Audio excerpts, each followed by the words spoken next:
Education is the most powerful weapon to change the world. Itulah mengapa ketika kita membahas mengenai pendidikan tidak akan pernah ada habisnya. Apalagi sekarang ini kita dihadapkan dengan situasi pandemi COVID-19 yang mengharuskan kita semua harus berfokus pada solusi hingga sampailah kita pada era new normal pada saat ini. Pendidikan begitu berperan besar di semua kalangan. Maka dari itu pendidikan harus benar-benar dilaksanakan dengan baik. Assalamualaikum warahmatullahi wabarakatuh. Semangat pagi. Selamat datang di podcast Let's Share. Sharing apa aja bisa di sini. Saya Cecilia Snita Putri bersama dengan Ariba Rehana Yashila. Yap, benar banget Kak Cecil.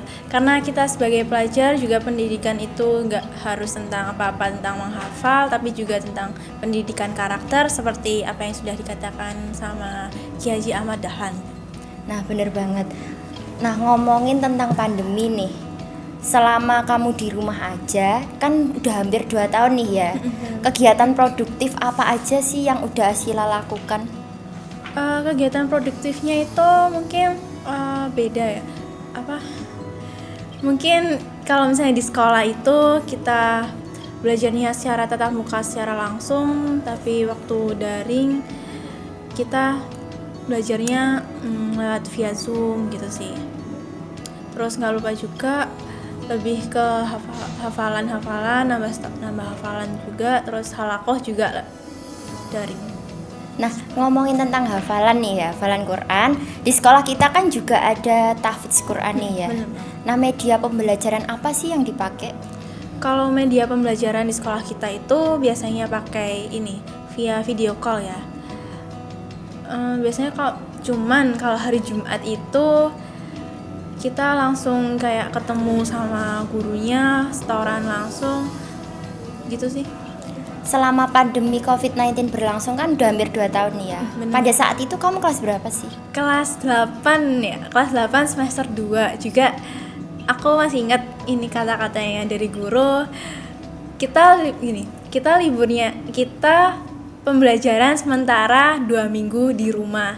Tapi enggak, tapi ujuk-ujuk 2 tahun loh. Gak kerasa ya, 2 tahun dikarenakan pandemi COVID-19. Iya. 2 tahun bayangkan di rumah aja ya. Ya bosen sih pasti, kayak pengen keluar, pengen ketemu, tapi itu Sedangkan mobilitas kita benar-benar dibatasi ya. Dibatasi banget sih.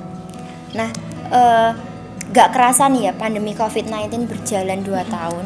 Tiba-tiba kamu udah kelas 10 SMA aja nih. Nah, Kaget. gimana sih cara kamu beradaptasi dari masa pandemi COVID-19 menuju ke era new normal ini? Waktu kelas 10 ini jujur kaget waktu tiba-tiba kelas 10 karena waktu pandemi itu kelas 8, terus sekarang kelas 10 dan eranya new normal udah blow up ya, alhamdulillah. Alhamdulillah. Semakin glow up, semakin kita baik harus bisa dewasa semakin juga ya. harus dewasa juga. Terus kayak ya glow up dari sisi manapun gitu kan. Ya Bener banget. Tadi sampai mana aku lupa. Nah, ngomongin tentang SMA nih ya. Nah, dengar kamu udah jadi meskipun udah kelas 10 nih ya. Nah, ternyata kamu ini ya jadi wakil ketua IPM ternyata. Gimana sih cara kamu beradaptasi dengan teman-teman kamu atau dengan pengurus IPM yang lainnya? Adaptasinya ya mungkin ini sih agak sulit. Cuman alhamdulillah cepat sih, karena mungkin keseringan mengadain rapat untuk prokes kita proker ya mungkin yang dimaksud ya. Proker program kerja. Masa di organisasi kita bahas prokes protokol kesehatan nggak mungkin ya. Tipe mungkin. Ya proker itu juga lebih ke aku nerapin ke diri sendiri, kayak aku sekarang udah jadi wakil ketua IPM nih, lebih banyak komunikasi, kayak komunikasinya juga harus luas karena aku juga harus ngobrol dan komunikasi sama orang banyak juga gitu sih. Nah, Asila nih kan sudah jadi wakil ketua IPM nih ya. Gimana sih time manajemennya Asila selama mengikuti organisasi ini? Kan pasti sibuk banget ya. Bisa dijelasin? Kalau time management sih lebih ke dahuluin deadline-nya yang mendesak, kayak antara sekolah atau organisasi gitu sih. Terus kalau misalnya deadline-nya mendesak, ya hari itu juga harus tak selesaiin, tapi deadline selanjutnya juga tak selesaiin, tapi setelah deadline yang mendesak itu sih. Oke, boleh. Mungkin bisa jadi inspirasi buat teman-teman generasi muda di luar sana ya. Oh iya, kan Kak Sesi sekarang kelas 3 nih. Ya, bener banget. Terus dengar-dengar juga ikut banyak olimpiade, terus sempat menjabat juga sebagai ketua IPM tahun lalu ya. Gimana sih versinya Kak Cecil cara manage waktu dengan baik?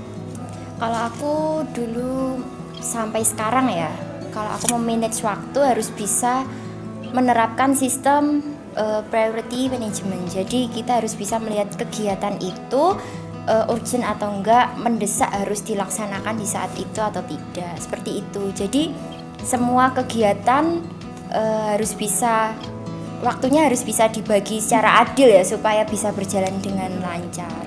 Karena sebagai generasi muda, kita nggak boleh menyia-nyiakan waktu kita. Jadi gunakan ketika masih muda, gunakan kesempatan kita untuk mengeksplor hal-hal yang baru ya. Iya, benar banget. Mumpung masih muda, terus waktunya juga dimanfaatin lebih banyak lagi. Bener banget. Lebih mengeksplor diri juga, tapi nggak lupa juga kita manage waktu dengan baik. Iya, bener banget. Karena waktu adalah kesempatan yang paling berharga buat kita. Jadi sebagai generasi muda kita harus tetap bisa bertanggung jawab ya atas waktu yang kita punya gitu ya. Oke, nggak kerasa kita sharingnya udah lumayan lama ya. Mungkin kita bisa lanjut sharing lain kali. Terima kasih, sekian dari kami. Wassalamualaikum warahmatullahi wabarakatuh. Dadah.